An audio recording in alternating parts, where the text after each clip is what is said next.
ಎಲ್ಲರಿಗೂ ನಮಸ್ಕಾರ. ಎಲ್ಲರೂ ಹೇಗಿದ್ದೀರಾ? ಐ ಹೋಪ್ ಎಲ್ಲರೂ ಚೆನ್ನಾಗಿದ್ದೀರಾ ಅಂತ ಅನ್ಕೋತೀನಿ. ನಾನು ತುಂಬಾ ಚೆನ್ನಾಗಿದ್ದೀನಿ ಅಂತ ಹೇಳ್ತಾ ಇದ್ದೀನಿ. ಅದಕ್ಕಿಂತ ಮುಂಚೆ ಇನ್ನೂ ಯಾರೆಲ್ಲ ಚಾನಲ್ ಸಬ್ಸ್ಕ್ರೈಬ್ ಮಾಡದೆ ನೋಡ್ತಾ ಇದ್ದೀರಾ, ದಯವಿಟ್ಟು ಸಬ್ಸ್ಕ್ರೈಬ್ ಮಾಡ್ಕೊಂಡು ನೋಡಿ ಅಂತ ಇವತ್ತಿನ ವಿಡಿಯೋನ ಸ್ಟಾರ್ಟ್ ಮಾಡ್ತಾ ಇದ್ದೀನಿ ಸ್ನೇಹಿತರೆ. ಬನ್ನಿ ಸ್ನೇಹಿತರೆ, ಇವತ್ತು ನಮ್ಮೂರಿನ ಕಡಲೆಕಾಯಿ ಪರ್ಸೆಗೆ ಕರ್ಕೊಂಡು ಹೋಗ್ತಾ ಇದ್ದೀನಿ. ತುಂಬ ವಿಜೃಂಭಣೆಯಿಂದ ನಡೆಯುವಂತಹ ಕಡಲೆಕಾಯಿ ಪರ್ಸೆ ನಮ್ಮ ಏರಿಯಾದ ಜಾತ್ರೆ ಆಗಿರುತ್ತೆ. ಇನ್ನು ನಾವು ರಾತ್ರಿ ನಮ್ಮ ಮನೆಯವ್ರ ಆಫೀಸಿಂದ ಬಂದಮೇಲೆ ಹೊರಟ್ವಿ. ಆಲ್ರೆಡಿ 8:30 ಆಗಿತ್ತು.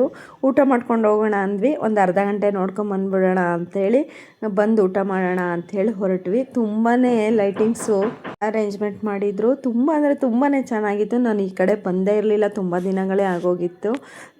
ಒಂಥರ ನೈಟ್ ಟೈಮ್ ಅಲ್ವಾ, ಲೈಟಿಂಗ್ಸ್ ಹಾಕಿರೋದಕ್ಕೂ ಅದಕ್ಕೂ ತುಂಬಾ ಚೆನ್ನಾಗಿತ್ತು. ಹಗ್ಲತ್ತು ಬಂದರೆ ಇಷ್ಟೆಲ್ಲ ಮಜಾ ಸಿಗಲ್ಲ.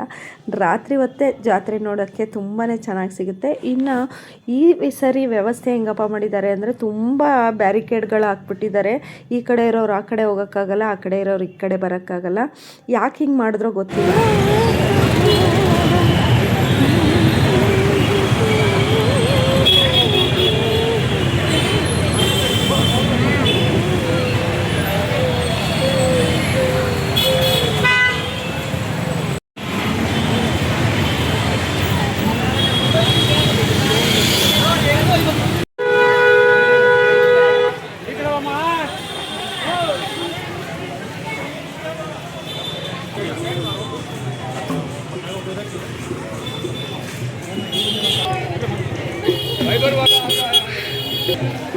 ಏನು ತಗತ್ತೀಯ?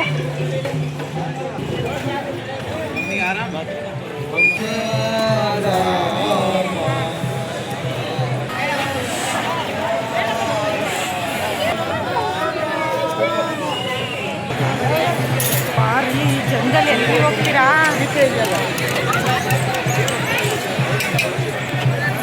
ಮೊಬೈಲೇ ಕಿತ್ಕೊಂತ ಇರ್ತಾರೆ.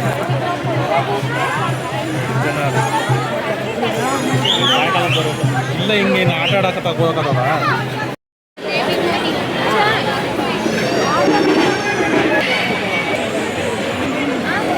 ಆ ಕಡೆಗೆ ನಾವು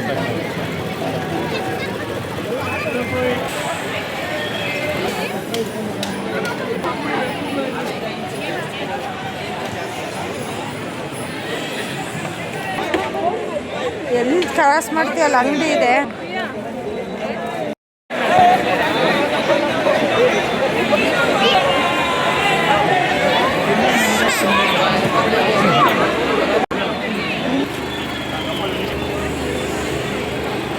ಇನ್ನು ಕಡಲೆಕಾಯಿ ಪರ್ಸೆಗೆ ಬಂದವರು ಕಂಪಲ್ಸರಿಯಾಗಿ ಕಡಲೆಕಾಯಿ ತೊಗೊಂಡೇ ಹೋಗಬೇಕು. ಇನ್ನು ಜಾತ್ರೆ ಅಂದರೆ ಕಡಲೆಕಾಯಿ ಮತ್ತು ಪುರಿ ಅಂದರೆ ಮಂಡಕ್ಕಿ ಎರಡನ್ನೂ ಮಿಸ್ ಮಾಡದೆ ನಾವಂತೂ ತೊಗೊಂಡೇ ಹೋಗ್ತೀವಿ.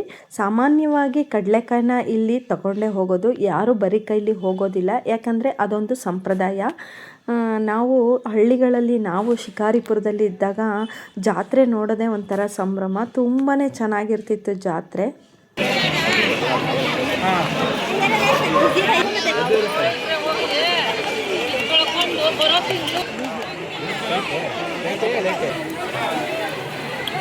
ನನಗೆ ಕೈಗೆ ಮೆಹಂದಿ ಬಿಡಿಸ್ಕೊಳ್ಳೋದು ಅಂದರೆ ತುಂಬ ಇಷ್ಟ ಆಗುತ್ತೆ. ಹಾಗಾಗಿ ಇಲ್ಲೊಂದು ಮೆಹಂದಿ ಹಾಕಿಸ್ಕೊಂಡೆ ನಾನು.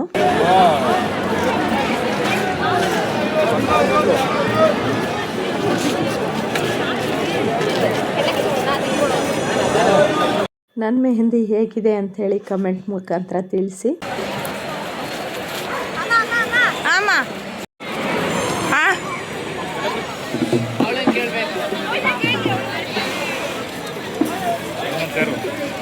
ಎರಡು ಸೇರಿ 50 ರೂಪಾಯಿ ಅಂತೆ.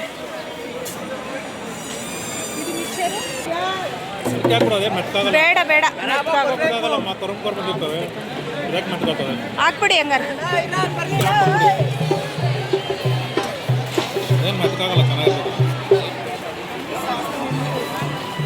ಇನ್ನು ಜಾತ್ರೆಯಲ್ಲಿ ನನ್ನ ಫ್ರೆಂಡು ಅಚಾನಕ್ಕಾಗಿ ಎಷ್ಟು ಲಕ್ಷಾಂತರ ಜನದ ಮಧ್ಯೆ ನನಗೆ ಸಿಕ್ಕಿ ತುಂಬಾ ಖುಷಿ.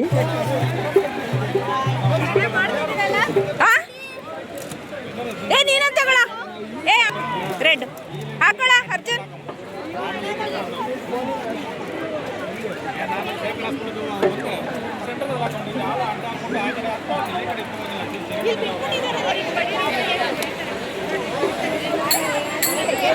ಸ್ನಾನಗಿದೆ ಇನ್ನು ಈ ಬಾಂಬೆ ಮಿಠಾಯಿ ಒಂಥರ ಅಂಟು ಥರ ಇರುತ್ತೆ. ಇದನ್ನೆಲ್ಲ ನಾವು ಚಿಕ್ಕವರಿರ್ತಾ ತುಂಬಾ ತಿಂದಿದ್ದೀವಿ. ನೀವೇನಾದ್ರು ತಿಂದಿದ್ದೀರಾ ನನಗೆ ಕಮೆಂಟ್ ಮುಖಾಂತರ ತಿಳಿಸಿ ಸ್ನೇಹಿತರೆ. ನೋಡ್ಬೋದು ಎಂಥ ಡಿಸೈನ್ ಮಾಡ್ತಾರೆ ಅಂದರೆ ಹಾರ್ಟ್ ಮಾಡ್ತಾರೆ, ಒಂದು ಡಾಲ್ ಮಾಡ್ತಾರೆ, ಆಮೇಲೆ ಲಾಲಿಪಾಪ್ ಮಾಡ್ತಾರೆ. ಎಷ್ಟು ವೆರೈಟಿ ಆಫ್ ಡಿಸೈನ್ಸ್ ಮಾಡ್ತಾರೆ ಅಂದರೆ ನಿಜವಾಗ್ಲೂ ಅವ್ರ ಕಲೆಗೆ ನಂದೊಂದು ದೊಡ್ಡ ನಮಸ್ಕಾರ ಅಂತಲೇ ಹೇಳ್ತೀನಿ. ನಿಜವಾಗ್ಲೂ ಜಾತ್ರೆಗಳಲ್ಲಿ ನಮಗೆಲ್ಲ ಸಂತೋಷ ಕೊಡುತ್ತೆ. ಬಟ್ಟು ತುಂಬ ಜನಕ್ಕೆ ಅವರ ಹಿಂದೆ ಇರೋ ಶ್ರಮ, ಅಲ್ಲಿ ಮಾರಾಟ ಮಾಡೋಕ್ಕೆ ವ್ಯಾಪಾರ ಮಾಡೋಕ್ಕೆ ಬಂದಿರ್ತಾರಲ್ಲ ಅವ್ರ ಹಿಂದೆ ನಿಜವಾಗ್ಲೂ ಅವ್ರನ್ನೆಲ್ಲ ನೋಡಿಬಿಟ್ರೆ ನಿಜ ಬೇಜಾರಾಗತ್ತೆ. ಇನ್ನು ನಮ್ಮ ಮನೆಯವರು ಮತ್ತು ನಮ್ಮ ಫ್ರೆಂಡ್ ಹಸ್ಬೆಂಡ್ ಇಬ್ಬರು ಡೀಪಾಗೇನೋ ಡಿಸ್ಕಸ್ ಮಾಡ್ತಾಯಿದ್ರು.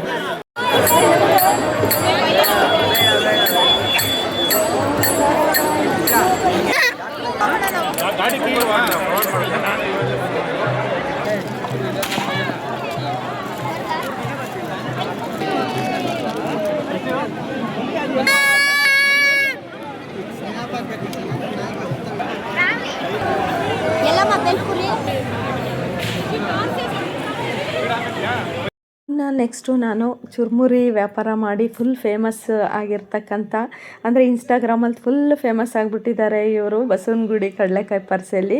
ಅವ್ರನ್ನ TV9 ಅವರೇನೋ ಇಂಟರ್ವ್ಯೂ ಮಾಡಲಿಕ್ಕೆ ಅಂತ ಬಂದಿದ್ದರು. ಹುಡುಗರೆಲ್ಲ ತುಂಬ ಕೇಕೆ ಹಾಕ್ಕೊಂಡು ಕುಣಿತಿದ್ರು.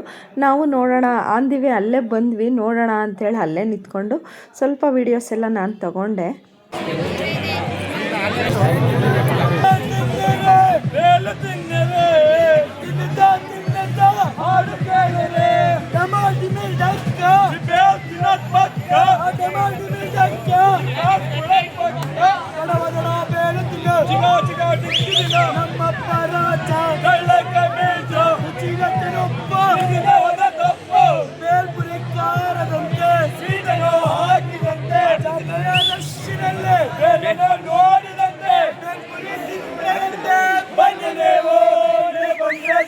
ನಮ್ಗೆ ವ್ಯಾಪಾರ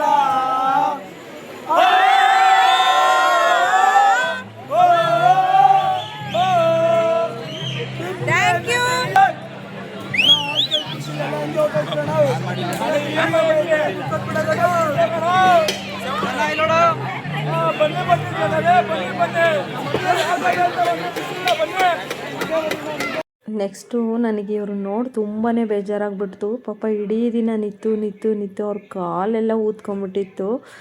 ನನಗೆ ನಿಜ ಅಲ್ಲಿಂದ ನನಗೆ ನೋಡೋಕ್ಕೆ ಆಗಲಿಲ್ಲ ಅದನ್ನು. ಅಲ್ಲಿಂದ ಮುಂದೆ ಬಂದು ಸ್ವಲ್ಪ ಬಲೂನೆಲ್ಲ ಇಟ್ಕೊಂಡು ಒಂದೆರಡು ಫೋಟೋ ತಕ್ಕೊಂಡು ಬಂದ್ವಿ ಮನೆಗೆ. ಇನ್ನು ಮಾರನೇ ದಿನ ನಮ್ಮ ಸಿಸ್ಟರ್ ಬಂದಿದ್ದರು. ಅವರು ಕಡಲೆಕಾಯಿ ಪರಿಸೆಗೆ ಹೋಗೇ ಇರಲಿಲ್ವಂತೆ. ಹಾಗಾಗಿ ನಾನು, ಅವರು ಮತ್ತು ನನ್ನ ಮಗ ಸ್ಕೂಲಿಂದ ಇವತ್ತು ಫೌಂಡರ್ಸ್ ಡೇ ಇರೋದ್ರಿಂದ ಬೇಗನೆ ಬಂದುಬಿಟ್ಟಿದ್ದ. ಹಾಗಾಗಿ 3 ಜನನೂ ಹೊರಟ್ವಿ, ಮಧ್ಯಾಹ್ನನೇ ಹೊರಟ್ಬಿಟ್ವಿ. ಯಾಕಂದರೆ ನೈಟ್ ಆದರೆ ತುಂಬ ರಶ್ ಇರುತ್ತೆ, ಏನು ನೋಡೋಕ್ಕೆ ಆಗೋದಿಲ್ಲ. ನಾನು ನಮ್ಮ ಹಸ್ಬೆಂಡ್ ಜೊತೆ ಬಂದಾಗ ಜಾತ್ರೆಯಲ್ಲಿ ಏನು ತೊಗೊಳಕ್ಕಾಗಿರಲಿಲ್ಲ, ಯಾಕೆಂದರೆ ತುಂಬ ರಶ್ ಇತ್ತು. ಇನ್ನು ಬಳೆ ನೋಡಿದ ತಕ್ಷಣ ಬಳೆ ತೊಗೋಬೇಕು ಅನ್ನಿಸ್ಬಿಡುತ್ತೆ. ಹಾಗಾಗಿ ಬಳೆ ಶಾಪಿಂಗ್ ಮಾಡಿದ್ವಿ.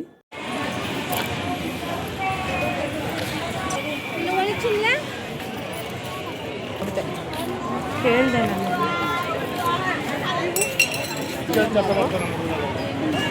ಇನ್ನು ಬ್ಯಾಗ್ಗಳು ತುಂಬಾ ಚೆನ್ನಾಗಿ ಬ್ಯಾಗ್ಗಳು ಹಾಕಿದ್ದಾರೆ ಕಡಲೆಕಾಯಿ ಪರ್ಸೆಯಲ್ಲಿ. ವರ್ಷನೂ ಹಾಕ್ತಾರೆ. ನಾನು ಹೋದ ವರ್ಷ ಒಂದು ದೊಡ್ಡ ಬ್ಯಾಗ್ ತೊಗೊಂಡಿದ್ದೆ. ಇನ್ನು ನಮ್ಮ ಸಿಸ್ಟರ್ ಅವ್ರ ಅತ್ತೆಗೆ ಬ್ಯಾಗ್ ಬೇಕು ಅಂತೇಳಿ ತೊಗೋತಾ ಇದ್ರು. ಇನ್ನು ನನ್ನ ಮಗನಿಗೆ ಮೋಮೋಸ್ ಅಂದರೆ ತುಂಬ ಇಷ್ಟ. ಅವನು ಒಂದು ಪ್ಲೇಟ್ ಮೋಮೋಸ್ ತೊಗೋತೀನಿ ಅಂತೇಳಿ ಇಲ್ಲಿ ತೊಗೋತಾ ಇದ್ದ. ಖಾರ ಹಾಕಬೇಡಿ ಅಂತ ಹೇಳಿದ್ದ ಅವ್ನು ಮುಂಚೆನೇ, ಬಟ್ ಅವರು ಮರೆತುಬಿಟ್ಟು ಖಾರ ಹಾಕ್ಬಿಟ್ಟಿದ್ರು. ನೆಕ್ಸ್ಟ್ ಅದಕ್ಕೆ ಸ್ವಲ್ಪ ಮಯೋನಿಸೇನೋ ಹಾಕಿ ಕೊಟ್ಟರು. ತುಂಬಾ ಚೆನ್ನಾಗಿತ್ತು ಅಂತ ತಿಂದ. ನಮಗೆ ಈ ಫುಡ್ಡೆಲ್ಲ ಇಷ್ಟನೇ ಆಗೋದಿಲ್ಲ. ನನ್ನ ಮಗನಿಗೆ ಈ ಥರ ಫುಡ್ಡೆಲ್ಲ ತುಂಬ ಚೆನ್ನಾಗಿ ಸೇರುತ್ತೆ. ಅದೇ ಮನೇಲಿ ಮಾಡೋ ರೈಸ್ ಎಲ್ಲ ಇಷ್ಟನೇ ಪಡಲ್ಲ ಅವನು. ನೋಡಿ ತೋರಿಸ್ತೀನಿ, ನೋಡಿ ಈ ಥರ ಇರುತ್ತೆ. ಮಯೋನಿಸ್ ಹಾಕಿ ಕೊಟ್ಟಿದ್ದರು.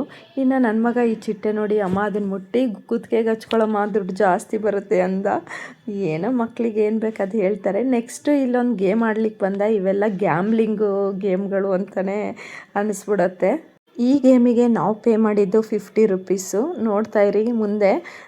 ಇದು ಹೆಂಗೆ ಅಪ್ಪ ಕನ್ಸಿಡರ್ ಮಾಡ್ತಾರೆ ಅಂದರೆ, 3 ಬಾಲ್ ಯಾವುದ್ರಲ್ಲಿ ಒಟ್ಟಿಗೆ ಬೀಳುತ್ತೆ, 4 3s 12 12 ಪ್ಲಸ್ ಇನ್ನು ಉಳಿದಿದ್ದು ಬೇರೆ ಕಡೆ ಬೀಳುತ್ತಲ್ಲ ಅದನ್ನು ಕೌಂಟ್ ಮಾಡ್ತಾರೆ. ಕೌಂಟ್ ಮಾಡಿ ಆ್ಯಡ್ ಮಾಡಿಬಿಟ್ಟು ಆ ನಂಬರ್ ಏನಿದೆ ಅದನ್ನು ನಮಗೆ ಇಲ್ಲಿ ಫ್ರೀಯಾಗಿ ಕೊಡ್ತಾರೆ. ಫ್ರೀ ಏನಿಲ್ಲ ನೋಡಿ, ಇದು 20 ರುಪೀಸು 20 ರುಪೀಸ್ ಇರುತ್ತೆ ಅಷ್ಟೇ ಇರೋದು ಅದು ಸೋಪಿನ ಬಾಕ್ಸು. 20 ರುಪೀಸ್ ಇರೋದನ್ನು ನೋಡಿ 50 ರುಪೀಸ್ ನಾವು ಪೇ ಮಾಡಿದ್ದೀವಿ ಆಟ ಆಡೋಕ್ಕೆ ಅಂತ. ಏನೋ ಮಕ್ಕಳು ಖುಷಿ ಮುಂದೆ ನಾವು ಇನ್ನೇನಲ್ವಾ. ನನ್ನ ಮಗ ಅದನ್ನು ತೊಗೊಂಡು ಮುಂದೆ ಬಂದ.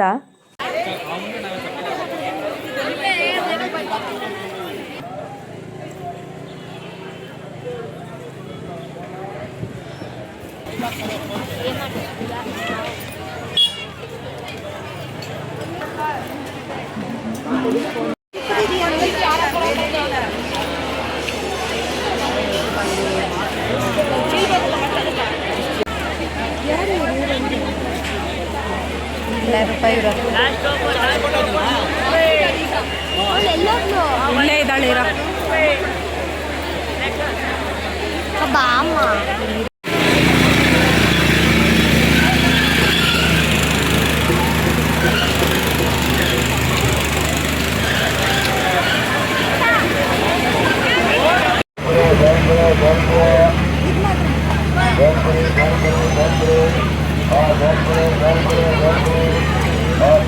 ಇನ್ನು ನಾವು ಜಾತ್ರೆ ಮುಗಿಸ್ಕೊಂಡು ರಿಟರ್ನ್ ಮನೆಗೆ ಬಂದ್ವಿ. ನಮ್ಮ ಸಿಸ್ಟರ್ ಹಾಗಿಂದ ಹಾಗೆ ಅವಳು ಹೊರಟ್ಲು. ನಾವು ನಮ್ಮ ಮನೆಗೆ ಬಂದ್ವಿ, ಅವಳು ಅವ್ರ ಮನೆಗೆ ಹೋದ್ಲು. ಇಷ್ಟ ಆಗಿತ್ತು ಇವತ್ತಿನ ವಿಡಿಯೋ. ಈ ವಿಡಿಯೋ ಇಷ್ಟ ಆದರೆ ದಯವಿಟ್ಟು ಒಂದು ಲೈಕ್ ಮಾಡಿ, ಶೇರ್ ಮಾಡಿ ಮತ್ತು ಕಮೆಂಟ್ ಮಾಡಿ ಅಂತ ಕೇಳ್ಕೊತಾ ಇಲ್ಲಿಗೆ ಈ ವಿಡಿಯೋನ ಎಂಡ್ ಮಾಡ್ತಾಯಿದ್ದೀನಿ. ಮುಂದಿನ ವಿಡಿಯೋದಲ್ಲಿ ಮತ್ತೆ ಭೇಟಿಯಾಗೋಣ. ಅಲ್ಲಿವರೆಗೂ ಬಾಯ್ ಸ್ನೇಹಿತರೆ. ಅಷ್ಟೇ.